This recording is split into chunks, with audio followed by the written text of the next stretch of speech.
this out of the way, about the glaze. So we have large glaze buckets down here for dunking.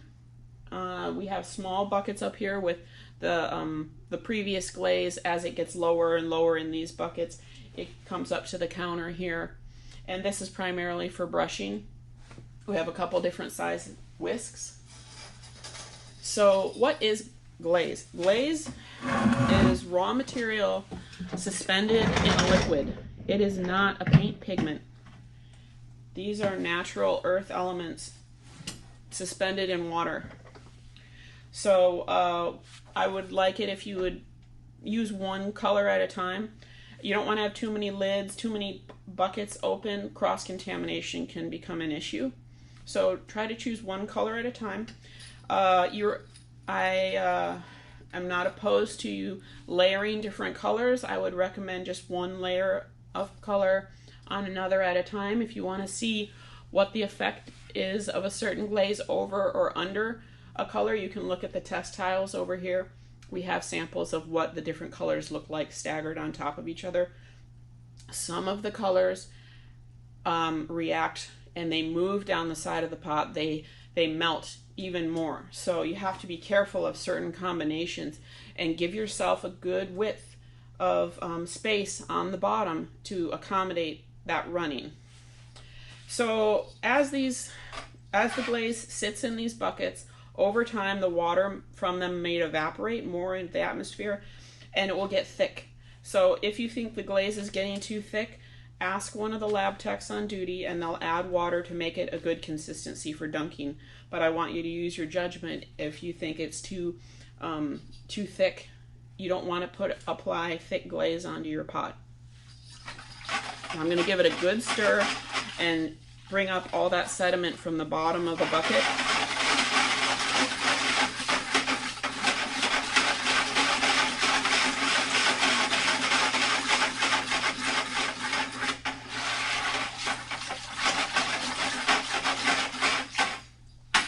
And once that's well mixed, I'm going to get my bisque and say I want an even, consistent coat. I prefer dunking. It's a quick way to get a nice even application. So remember, this bisque is pulling in moisture. So the longer I keep it in the glaze water, it's not getting a thicker coat of glaze. All it's doing is I'm giving the bisque the opportunity to absorb more water. And once it reaches a saturation point, then the sediment, the glaze sediment, will have trouble adhering and it'll want to slough off. So anytime you're dunking, quick in and out, that fast. And I can count to about 10 seconds or less, and I can watch as the glaze will instantly dry. And then I can see it when it's dry and I can touch it. Once I'm able to touch it, then I can go to the other side.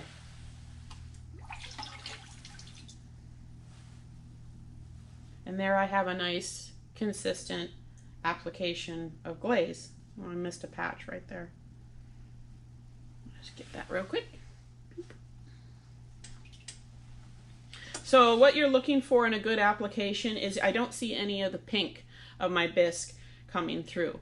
And if I wanted to put another coat on top of this, like this is the black licorice, and I know that the white looks really kind of spectacular over it. So before I dip this in white, I want to make sure that this glaze is very, very dry.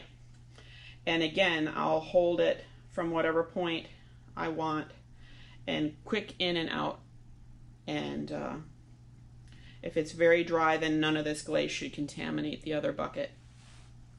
But I do have to wash my bottom. You can save this for the last step, but you notice if I come in here and push and rub fairly hard, it just comes right off, right? Just that easy. But that's just the bottom. I also need to make sure that I'm washing at least a 1/4 inch up the side. And I rub, rub, rub, it will come off. You want this margin of error because you don't want it sticking to the shelf. until you're very familiar with your glaze and how much it moves. I want this fail-safe on all the pots. If it's your first time glazing, I'd rather you err on the side of caution. And remember, the glaze will slowly move down the side of the pot as it's firing. So you think that that border is going to be rather extreme, but you don't realize the glaze is moving and it will come closer to that edge. So I'll save this for later. Washing. For brushing on glaze, it's a little bit of a different approach. I prefer bamboo brushes. Generally in the glaze ceramic world, these are the desirable glaze brushes because the soft fibers are really good at holding the material. And like I said, you're not brushing on a pigment, you're layering sediment. What I like to do is get the bristles of my brush holding the material and then think about lightly applying it to the surface. Can you see that? And I'm going to use the capillary action in the application so I can almost see that even puddle layer going down on the pot and see that it's consistent. What I'm not doing is brushing. That stroke will be visible. It's thick and thin in different points. It's not a pigment. You can't treat it like paint. Glaze is a sedimentary layer of material that you are applying to the pot, and you want it to be as consistent as possible. So I like to think of people applying the material rather than brushing it on. Right?